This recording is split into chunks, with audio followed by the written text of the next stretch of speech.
اعوذ باللہ من الشیطان الرجیم بسم اللہ الرحمن الرحیم وَاعْلَمُوا أَنَّ فِيكُمْ رَسُولَ اللَّهِ لَوْ يُطِيعُكُمْ فِي كَثِيرٍ مِّنَ الْأَمْرِ لَعَنِتُّمْ وَلَكِنَّ اللَّهَ حَبَّبَ إِلَيْكُمُ الْإِيمَانَ وَزَيَّنَهُ فِي قُلُوبِكُمْ وَكَرَّهَ إِلَيْكُمُ الْكُفْرَ وَالْفُسُوقَ وَالْعِصْيَانَ أُولَئِكَ هُمُ الرَّاشِدُونَ فضلا من اللہ ونعمہ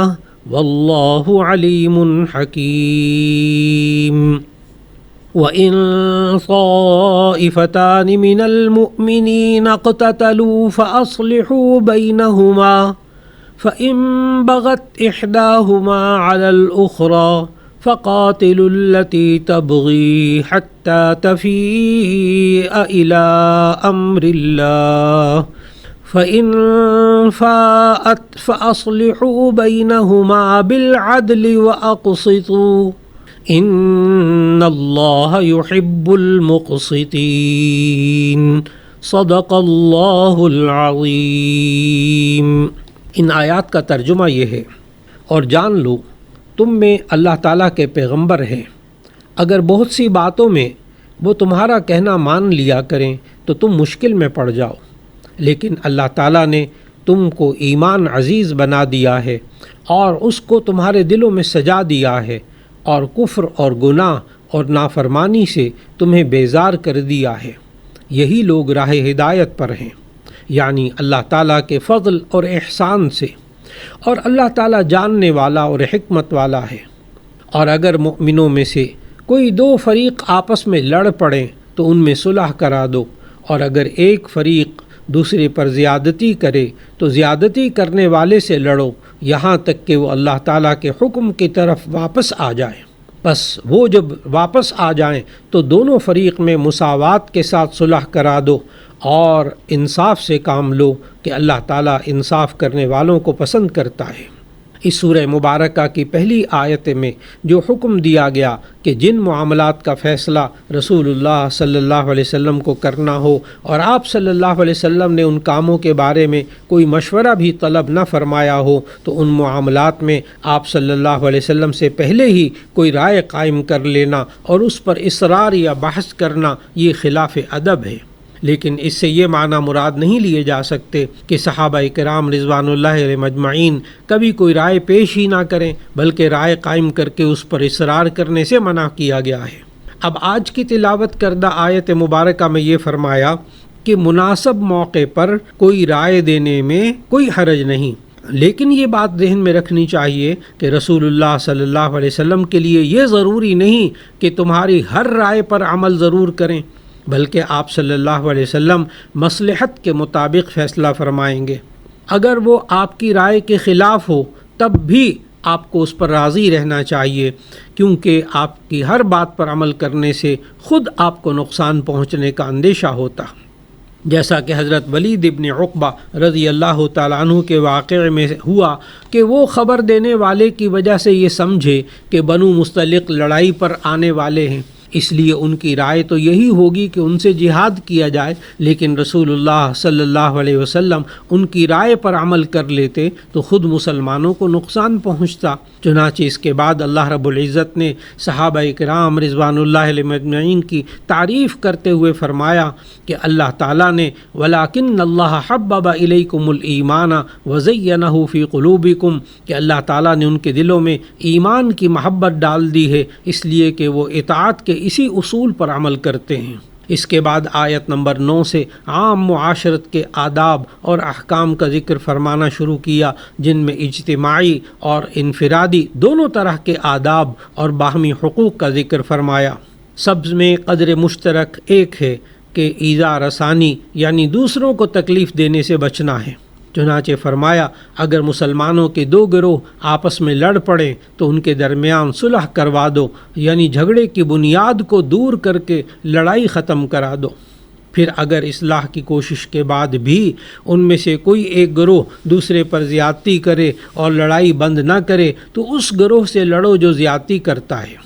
گویا کہ اللہ رب العزت نے ان آیات میں مسلمانوں کو بھائی چارہ، اخوت و ہمدردی کا حکم دیا ہے، اور یہ بھائی چارے کا رشتہ بہت زیادہ وسیع مفہوم رکھتا ہے۔ کوئی مسلمان چاہے دنیا کے کسی کنارے میں رہتا ہو، کسی بھی رنگ یا نسل سے تعلق رکھتا ہو، وہ مسلمان ہونے کی حیثیت سے ہر اس مسلمان کا بھائی ہوتا ہے جو کسی بھی دوسرے ملک میں رہتا ہے۔ سورہ آل عمران کی آیت نمبر 103 میں اخوت بھائی چارے کو ایک نعمت سے تعبیر فرمایا، وَاذْكُرُوا نِعْمَةَ اللَّهِ عَلَيْكُمْ إِذْ كُنْتُمْ أَعْدَاءً فَأَلَّفَ بَيْنَ قُلُوبِكُمْ۔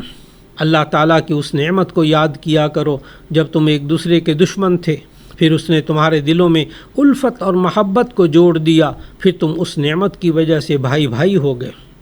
رسول اللہ صلی اللہ علیہ وسلم سے پہلے سب لوگ ایک دوسرے کے خون کے پیاسے تھے۔